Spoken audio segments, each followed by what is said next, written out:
Personally, I'd say there's no bigger issue than safety when it comes to trading.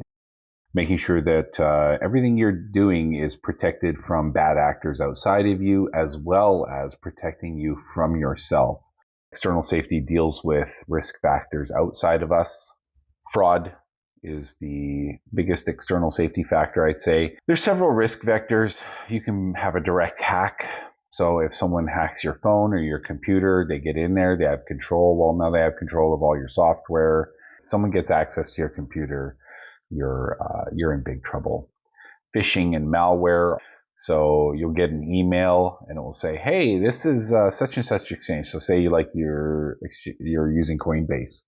You get an email from Coinbase. Coinbase says, visit this site. Your account needs action or whatever.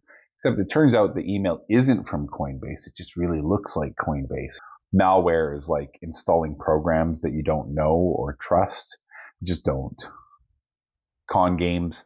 This is a big one when you are in the Twitter space or even in the Telegram channels, things like that. You get approached directly by people who have a great deal or an inside line on something. Don't trust anybody. There's nobody that's just gonna magically appear and give you this golden opportunity. For now, just be aware that there's a lot of people out there trying to take advantage of people's ignorance.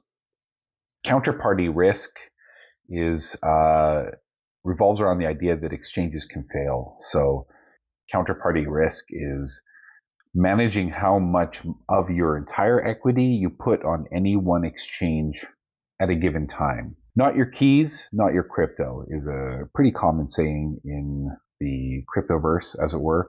And it means that at the end of the day, if the exchange collapses, all your crypto is gone. You only had access to it while the exchange was custodying it. So this is where self-custody wallets come into play. When you have a self-custody wallet, there's not a force on the earth that can remove that control from you. You can give up that control.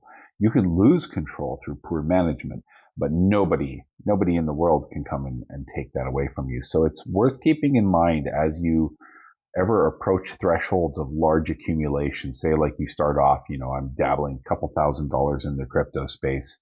That's fine. But now you've moved up to $50,000 and you're thinking like, to lose this would be a kick in the teeth that would take me years to come back from. At that point, for all of your spot holds, spot meaning that you own it, you want to start looking at how can you custody it and how can you do so safely. Social media, pretty concerning at times. There's a lot of bad advice. People are on there making some wild suggestions, and people who follow them get wrecked. Account takeovers can happen. Accounts are only as good as their security. Before the Bitcoin ETF was approved, the SEC's account was hacked, and the SEC account made an announcement that the Bitcoin ETFs were approved. Suddenly you saw Bitcoin jump $10,000 in value like that. And then within 20 minutes or whatever, the SEC is like, no, somebody got into our account with old keys or whatever. And then the price immediately kind of retraced or whatever. But it shows you that these social media accounts, are reaching a lot of people, especially when they're official government accounts. Internal safety, these are the measures where we guard against ourselves. All investment is speculation. You might be hoping for outcomes, but you have to be ready for every outcome. All speculation involves risk. And here's something that people don't think about. The act of not deploying capital is also speculation, with the belief that doing nothing will give the best returns in that period. Allocations, so your total deployment size, that's how much money are you involved with, how you allocate that. Like say you've got $5,000 to invest. Do you put it all into crypto? Do you put $1,000 into bonds, $1,000 into mutual funds, $2,000 into stocks, and 1/5 of it goes into crypto? However you make that decision, it's going to revolve around several different risk factors, but it's going to be up to you. And knowing what your total involvement is an important first step to engaging properly with your risk thresholds. When it comes to low or high risk, the important thing here is to consider which assets you want exposure to. Low risk tends to mean low potential for high rewards, but higher degree of safety. High risk is where high rewards are made, but it's also a higher risk. In terms of cryptocurrency, that spectrum would be Bitcoin is the safest, and whatever latest meme coin is the riskiest, with everything else kind of existing in a spectrum between there. So this can come back to your total deployment size. Let's say, your entire deployment is all crypto. Well, then you kind of maybe want to have a blend of risk. But let's say your entire investment is, you're looking at $10,000 and $8,000 of it is in other stuff, and only 20% of it is in crypto, then maybe you want to edge towards higher risk stuff. Maybe you're in the game for the potential for higher wins, and you can rely on a sense of confidence that, let's say your $20 or your 20% evaporates.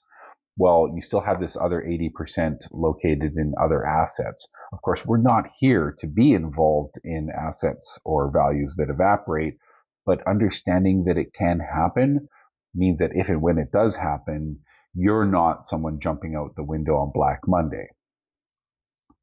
Self-custody risk. Now, self-custody is the way to make sure that you have total control of all your crypto assets.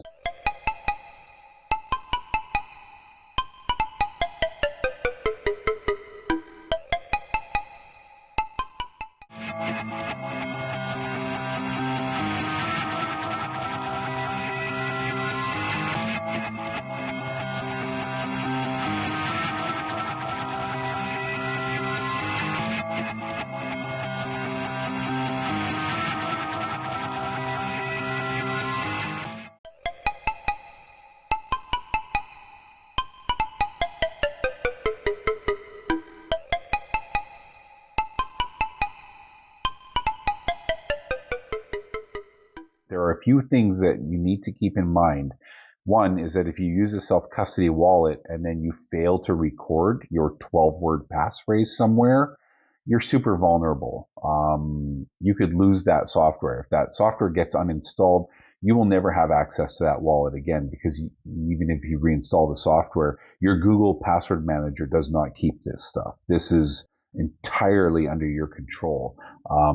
The best way is pen and paper, and making sure that paper record is somewhere very safe, not easily found, but also not easily lost. We'll get into discussions about that a little bit more. Failure to retain access, again, it's tied to the failure to record. This point here is about fully assumed risk versus bank custody. So when you send your money to the bank, you're trusting that if something happens to the bank, that's the bank's problem, and you're still going to be taken care of. So if you've deposited your money at the bank and the bank gets knocked off by some bank robbers, you still have your money. It's just going to be a matter of where do they allocate it from another bank, or whether they have to collect their insurance or whatnot. When you have self-custody, if you do anything to lose your crypto, it's gone forever, and there's not a bank or government in the world that can help you. That's what comes part and parcel of having an asset, that there's not a bank or a government in the world that can take it from you. So understand that level of control. When you start to look at self-custody, it can seem intimidating because of those factors, but some people are only in this space because of the amount of control that crypto promises them to have over their assets. Some people just want to debank. Whatever your reason is, we will be looking at self-custody, and I think that it's definitely going to be a part of any long-term strategy.